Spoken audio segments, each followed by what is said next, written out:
Did you guys watch the Super Bowl? Of course you did. And what did I think of this most intensive game of football? It sucked. I could care less about it. But I don't want to talk about the game. I instead want to talk about the movie trailers. Hey, I may be new to all this, but just today, I'm going to give you all my thoughts on the recent Super Bowl trailers.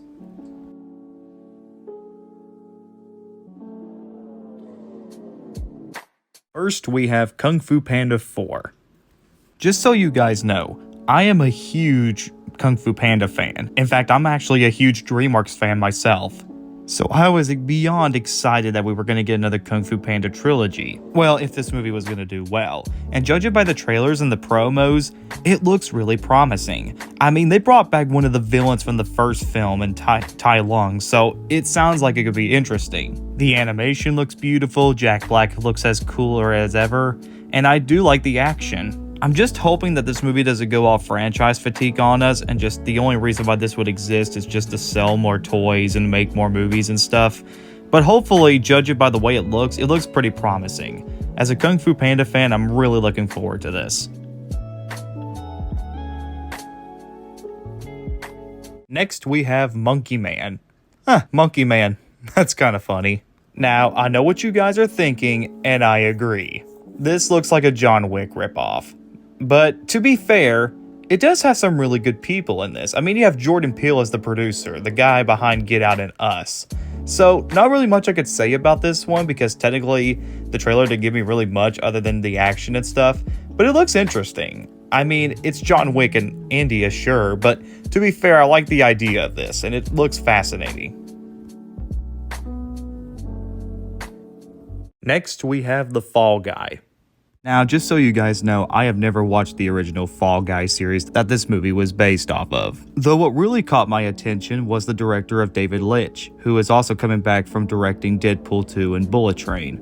And as far as this movie goes, as far as it looks so far, it looks pretty good. Now, it probably won't be something that I would go gaga for, since it looks like a typical action film, but it looks pretty promising. I mean, a stunt man going around fighting crime and stuff, it sounds pretty cool, and it's a very promising premise. And while I'm not a huge Ryan Gosling fan, he does look pretty good in this. Though much like Monkey Man, this does seem like another John Wick ripoff, but to be fair, I'm sure they'll have its own personality.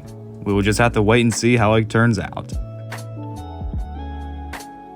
Next, we have Kingdom of the Planet of the Apes. Now, I'm no stranger to Planet of the Apes, though I will admit most of their movies are kind of a mixed bag to me. Some are good, some are bad, and some are, well, questionable. So I will admit I wasn't that thrilled when I heard they were going to announce another Planet of the Apes movie, and to be honest, I think it looks okay. I don't know if it'll go crazy for it, but I will state my positives. The animal designs look good, the voice acting is pretty good, and I do like the direction they're going to take with this movie. It's just for me that whenever there's a fourth film in the series, it just feels like a sign that it only feels like it exists just to cash in on the movies, especially because of the last three movies, especially the third one, ended perfectly for this trilogy. But I guess we will just have to wait and see what happens.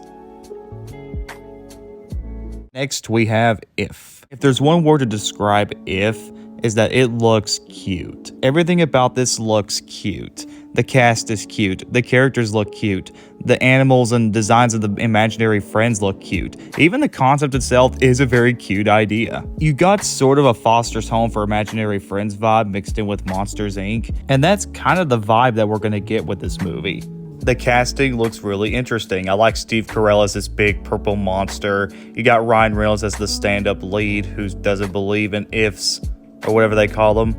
And the world that it's set in looks pretty creative as well. It looks kind of fun and unique. I will say, much like Monkey Man, while it's not really an original idea, I will admit that I'm glad that we're getting something that's not really based on a big property like a book or a TV show or a video game or things like that. This is its own original thing. So while I can't say I'm really sold on this film yet, I will say the concept and everything else looks cute and inventive.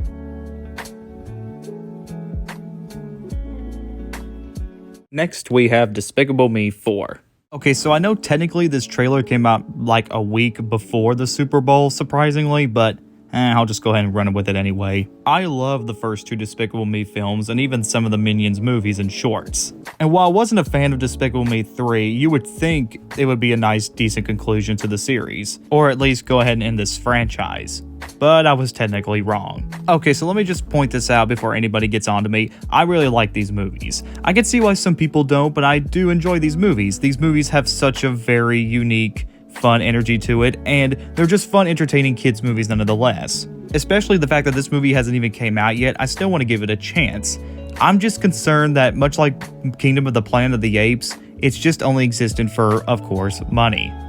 So the positives are like this: the animation looks phenomenal as always, and while Baby Gru looks like a weird mix of Jack Jack and the Boss Baby, he does look pretty cute and it might have a good role in this film. But with that said, these Minion gags, as funny as they are getting old pretty fast. It's kind of like the Scrat from Ice Age. You can use them a couple times in this movie, but throughout most of it, just cutting back and forth with them is just kind of getting old now. And the story doesn't really seem like much, it just seems like the typical kid's spy adventure.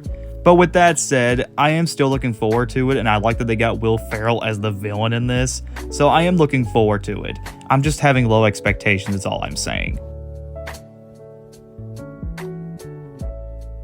Next, we have Twisters. Now, I have seen the original Twister, and I remember liking it fine, but I will admit I don't remember it that well, so I'll have to rewatch it to get some memory across. But as far as this trailer goes, it looks fine, but it's not really grabbing me. Not because it looks terrible, but because it looks very frustratingly average. Like, this is the kind of disaster movie I've seen in something like San Andreas or Into the Storm. Just a very typical disaster movie. Now, the original was like that too, but I remember the original movie having at least some ideas, and it did kind of have a likable campiness to it, if you know what I mean. Not much I could say about this one, but I'll just say is I'll have low expectations when going into this one, but I'm not really incredibly sucked in by it. Next, we have Deadpool and Wolverine. Now we're talking. Out of all the movies on this list, Deadpool Wolverine is my most anticipated film of this year. In fact, it has the best Super Bowl trailer.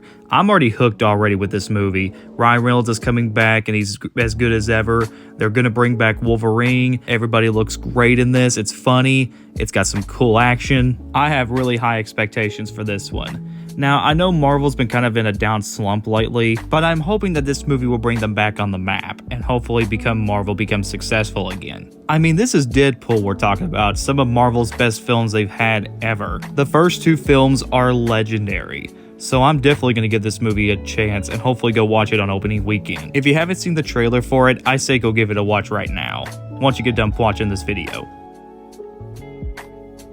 The last one I want to talk about is Wicked. Wizard of Oz needs no introduction. It's a timeless story with memorable characters, and ever since then there have been so many variations of the original story. Some are pretty good and some are pretty bad.